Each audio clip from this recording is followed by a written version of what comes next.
What's up guys, this is Swastik Acharya from Piastik Multi Creative Galaxy, and today I am here with a new design tutorial regarding social media ad or Instagram ad design for tour and travel agency in Adobe Photoshop.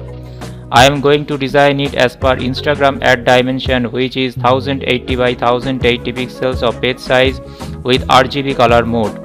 Whenever you are going to design any ad for social media, you have to keep in mind that it should not be included with many complicated design elements or curved lines, and it will always be an attractive design as per your client's point of view with focusing on the main informations.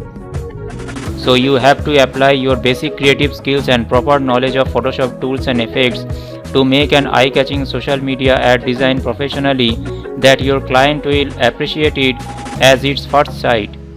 Please watch the tutorial till the end to follow these methods properly, and I hope this tutorial and design idea will be much more useful for everyone. If you are a beginner designer and newly learning about Photoshop and social media ad designing, then it will be very helpful for you. Please let me know in the comment box if you have any questions or queries or any new suggestions. If you think this design is a useful one, then please hit the like thumb and share with others.